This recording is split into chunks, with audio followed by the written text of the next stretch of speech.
दोस्तों, ये जो मासूम सी लड़की दिखने वाली होती है, यह अपने जो प्रेमी होता है उसको कहती है कि बाबू आप घर पर आ जाइए, आज घर पर कोई नहीं है और मेरे मिलने का मन कर रहा है। तो ये जो लड़का होता है, इसका प्रेमी, इसका नाम अमजद होता है। अमजद ने अपनी खुशी का कोई ठिकाना नहीं होता है और यह खुश हो जाता है कि आज तो वो अपनी प्रेमिका से मिलने के लिए जाएगा। फिर ये प्रेमी है, ये नहा धोकर क्रीम पाउडर लगाकर सेंट वेंट लगाकर अच्छी तरीके से तैयार होकर यह जो फौरन है यह अपने प्रेमिका के घर पर पहुंच जाता है। लेकिन उसे नहीं पता है कि जो मासूम सी दिखने वाली जो उसकी प्रेमिका है वह उसके लिए सातिराना प्लानिंग लेकर बैठी हुई है और जरा सा भी उसे इस बात का अंदाजा नहीं लगा था। और फिर जैसे ही वह अपनी प्रेमिका के घर पर पहुंचता है तो जो उसकी प्रेमिका है वह उसे बड़े ही प्यार से दूध पिलाती है। वह कहती है कि तुम पहले थोड़ा सा दूध पी लो ताकि तुम्हारे अंदर जोश आ जाए। लेकिन जो अमजद था वह दूध तो पी लेता है लेकिन उसके बाद प्यार व्यार तो कुछ करता नहीं है और वह उससे पहले ही वह वहाँ ऊपर बेहोश हो जाता है।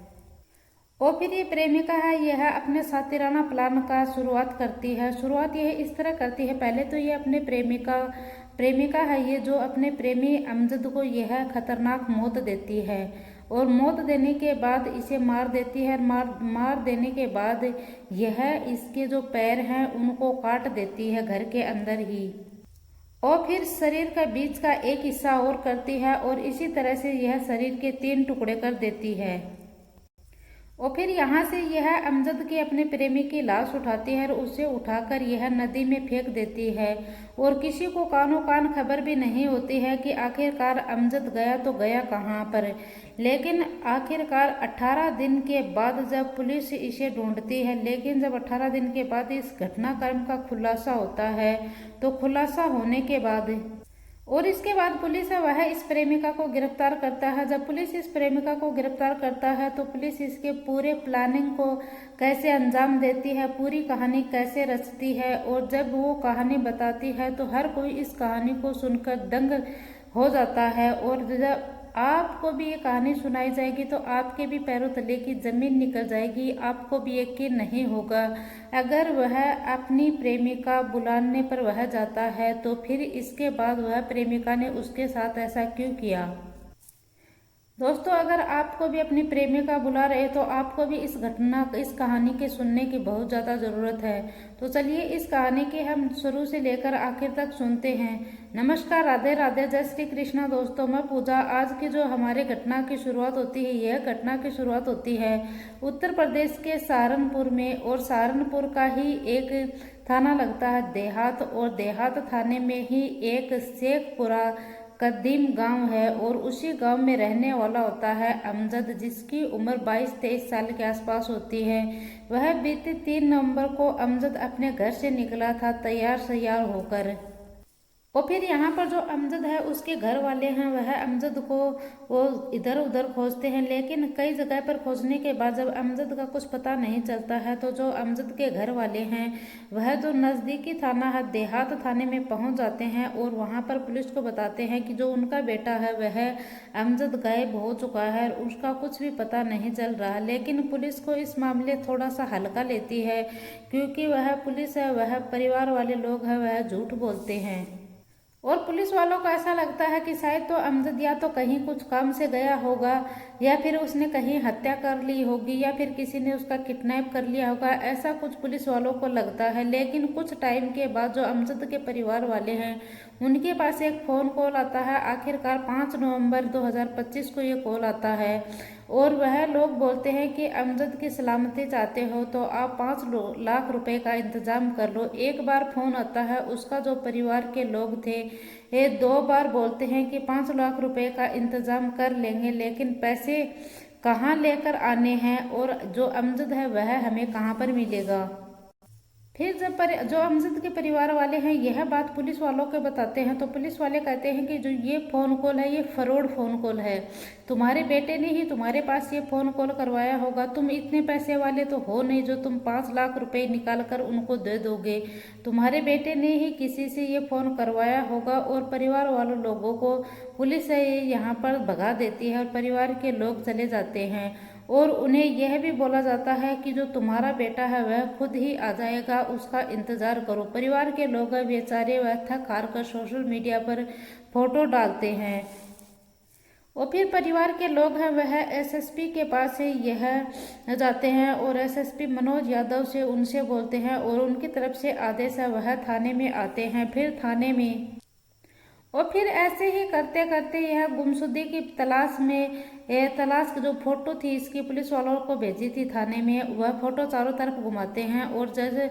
गुमशुदा की रिपोर्ट है वह दर्ज कर लेते हैं। कहीं भी कुछ भी पता नहीं चलता है। ऐसे ही करते करते वक्त गुजर रहा था। आखिरकार वक्त आता कि 18 दिन गुजर जाने के बाद फिर 21 नवंबर 2025 को और डमोला नदी है और उसी के पास में एक खेत है, वहां पर एक किसान काम कर रहा था। उसकी नज़र पड़ती है कि एक बड़ा सा बोरा है और उस बोरे के अंदर कुछ बोरा है वह तैर रहा होता है और वह देखता है कि इस बोरे के चारों ओर बहुत सारी जो मधुमक्खियां हैं वह भी भिन भिन आ रही थी। जो मधुमक्खियां नहीं सॉरी नॉर्मल मधुमक्खी होती है मक्खी होती है वह भिन भिन आ रही थी और इससे बहुत ज़्यादा बुरी बदबू भी आ रही थी। वह पहले तो ऐसा सोचता है कि इसमें कोई कुत्ता या कोई जानवर होगा, मरा हुआ किसी ने डालकर अंदर फेंक दिया होगा। फिर वह सोचता है कि अगर कोई जानवर या पशु मरा होता तो इसको बोरे में डालकर क्यों फेंकते, ऐसे ही लोग फेंक देते हैं, नॉर्मल ही जानवर को फेंक देते हैं, बोरा भी ऐसा पैक कर कर क्यों फेंक रहे थे।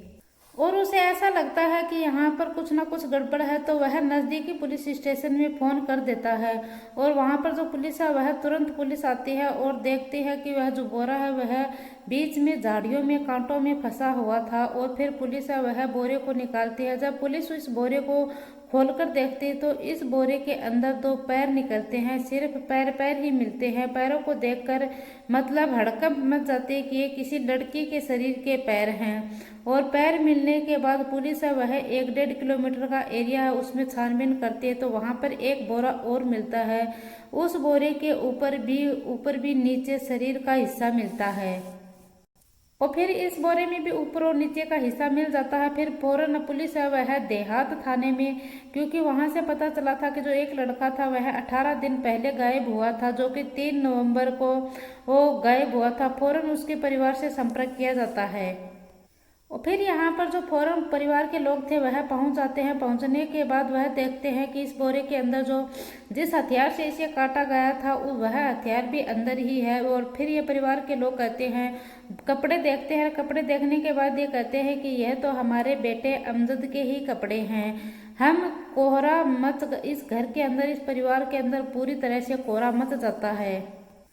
और यहाँ पर जो हमजद के परिवार वाले हैं उनका कहना है कि आखिरकार हमजद की हत्या किसने की थी, उसके टुकड़े किए हैं, टुकड़े कर कर उसकी हत्या की है। पुलिस महकमे भी यानी कि खलबली मच जाती है, क्योंकि पुलिस है वह इस मामले की संगीन मतलब कि अच्छे से इस मामले की जांच नहीं की थी। और फिर यहाँ पर जो तुरंत एसपी मनोज यादव है वह यहाँ पर तुरंत आदेश देते हैं कि जल्दी से जल्दी इस मामले की छानबीन की जाए और अमजद की फोन की जो कॉल डिटेल है वह निकालनी शुरू की जाती है। आखिरकार किसी ने और पुलिस है वह ये पता कर रही थी कि आखिरी बार जो अमजद को कॉल आया था वह किसका आया था। फिर पुलिस को आखिरी बार पता चल जाता है कि 3 नवंबर को आखिरी कॉल रुखसाना का आया था। जो ये रुखसाना है यह इसी के गांव के रहने वाली होती है, जो अपने पति फरमान के साथ यह एक अलग मकान में रहती है। और फिर पुलिस वाले हैं वह यहाँ पर बात कर रहे हैं, गांव वालों को इसके बारे में पूछते हैं तो गांव वाले बताते हैं कि काफ़ी टाइम से जो अमजद है इसकी जो प्रेम कहानी है वो रुखसाना के साथ चल रही है। फिर जो पुलिस है वह आनन फानन में रुखसाना के घर पर पहुंचती है और फोरेंसिक टीम को भी साथ लेकर पहुंचती है। और यहाँ पर घर को स्कैन किया जाता है। उसके बाद जो रुखसाना है उसको भी गिरफ्तार कर लिया जाता है। रुखसाना को गिरफ्तार करने के बाद पुलिस है वह रुखसाना को भी पूछताछ करना शुरू कर देती है। लेकिन पहले तो जो रुखसाना है वह इधर उधर की बात घुमाती है, लेकिन जो रुखसाना है उसके बाद रुखसाना जल्दी ही अपना जो गुनाह है, जुर्म है, वह कबूल कर लेती है। रुखसाना टूट जाती है पुलिस वालों के सामने। वो फिर बताती है कि जो मेरी कहानी है वह अमजद के साथ काफी महीनों से चल रही है। किसी को कानों कान खबर नहीं है जो कि फरमान और उसका घर है वह पास में ही होता है। और जब मेरा पति काम पे चला जाता था तो मैं पीछे से अमजद को बुलाती थी, और जो मेरा पति है वह काम पर चला जाता था तो मैं पीछे से अमजद को बुलाया करती थी और उसके साथ मैं मज़े उड़ाया करती थी। लेकिन किसी को कानों कान खबर नहीं थी। लेकिन एक दिन मेरे पति को किसी ने बता दिया था कि जो मेरी प्रेम कहानी है वह अमजद के साथ चल रही है। फिर मेरे पति ने मेरे ऊपर बहुत गलत किया और उसने मेरे फ़ोन में उसके साथ चैट भी पढ़ ली थी और दो तीन मेरी फ़ोटो थी उसके साथ वह भी देख ली थी। और मेरे पति ने मेरे को एकदम से ही छोड़ देने की बात कही। लेकिन फिर मैंने मेरे पति के पैर थे वह पकड़ लिए थे और मैंने उसे माफ़ी मांग ली थी और आखिरकार मेरे पति ने यह बात सब माफ़ भी कर दी थी। और माफ़ी करने के साथ जो इसका पति है वह भी यह बात भी कहता है कि अगर तू अमजद से प्यार नहीं करती थी, तू उससे टाइम पास कर रही थी, तो तुम्हें मैं एक शर्त के ऊपर माफ़ कर दूंगा। तो वह बोलती है कि क्या शर्त है। तो वह बताता है कि तू अगर अमजद से प्यार नहीं करती थी, उससे टाइम पास करती थी, तो तुम ऐसा करो कि तुम्हें इस घर में रहना है और तुम्हें माफ़ी चाहिए तो तुम ऐसा करो कि अमजद को मार दो। मुझे अमजद किसी भी हालत में मरा हुआ चाहिए। फिर ये कहती है कि ठीक है, मैं अमजद की हत्या कर दूंगी और मैं ये सब करने के लिए तैयार हूँ। रुखसाना बोलती है कि मैं अमजद को हर हालत में मार दूंगी। और फिर जो ये फरमान है इसका पति, यह एक अपना साला होता है जिसका नाम होता है समीम और एक दूसरा साला होता है जिसका नाम होता है समीर। इन लोगों को भी शामिल कर लिया जाता है। और फिर आखिरकार 3 नवंबर को यह अमजद को घर पर बुलाते हैं। घर पर बुलाने के बाद यह पहले तो जो दूध होता है उसमें बहुत सारी नींद की गोलियां मिला देते हैं। फिर जैसे ही अमजद घर पर आता है तैयार श्यार होकर, तो जो ये रुखसाना है यह अमजद को दूध देती है और उस दूध में पहले से ही बहुत सारी नींद की गोलियां होती हैं। वह अमजद ये दूध पी लेता है और दूध पीने के बाद इसे नींद की जो गोलियां दी थी उससे बेहोश हो जाता है। फिर फौरन है वह पति फरमान आ जाता है और फरमान को बुला देती है। और इसके बाद फिर यह जो उसका पति होता है फरमान, उसके सामने ही जो अमजद है उसका गला दबा देती है और यह अपने पति से कहती है कि मैं सिर्फ तुमसे ही प्रेम करती हूँ और ये तो सिर्फ मेरा टाइम पास है। इसीलिए यह अपने पति फरमान के सामने ही उस अमजद का यह गला दबा देती है। और फिर जो इसका पति है वह इसे चाकू देता है। चाकू देने के बाद जो रुखसाना है, यह जो अमजद होता है इसके शरीर के ऊपर बार बार वार करती है, उसके शरीर को चाकू से गोजती है। और फिर जो इसको जो फरमान है, इसके जो साला होते हैं, एक का नाम समीम होता है, दूसरे का समीर होता है, इनको भी बुला लेते हैं और ये सब मिलकर यह जो अमजद के शरीर थे इसके शरीर के टुकड़े कर दिए जाते हैं। और जो इसके पति को यकीन दिलाने के लिए रुखसाना है यह बेहद ज़्यादा प्यार करती है, इसीलिए यह पूरी घटना को अंजाम दे देती है। फिर इनके टुकड़े कर यह बोरे में भरते हैं और यह डामोरी नदी में ले जाकर इन्हें फेंक देते हैं जमीन में, जैसे कि यह इनको जैसे कुछ भी हुआ ही नहीं है। ऐसा कर यह इसे नदी में फेंक देते हैं। और ये जो सारे टुकड़े हैं ये नदी में पानी में फेंकने के बाद जैसे कि ये फूल गए थे। और फिर जो सभी आरोपी थे, पुलिस इन सभी आरोपियों को गिरफ्तार कर लिया। गिरफ्तार करने के बाद जिसने ये टुकड़े फेंके थे, जिसने इन टुकड़ों फेंकने में मदद की है, उन सभी को भी पुलिस सजा सुनाएगी। और आखिरकार जो रुखसाना है इसके ऊपर कोई ऐसा विश्वास भी नहीं कर रहा कि आखिरकार रुखसाना ऐसा कर भी सकती है। दोस्तों, इस घटना के बारे में आप क्या बोलना चाहेंगे, हमें कमेंट बॉक्स में ज़रूर बताना। दोस्तों, इस पूरी घटनाक्रम का सुनाने का उद्देश्य मेरा किसी को दिल को ठेस पहुंचाना नहीं है, किसी को परेशान करना नहीं है, बल्कि आपको जागरूक करना है, सचेत करना है। जय हिंद, जय भारत।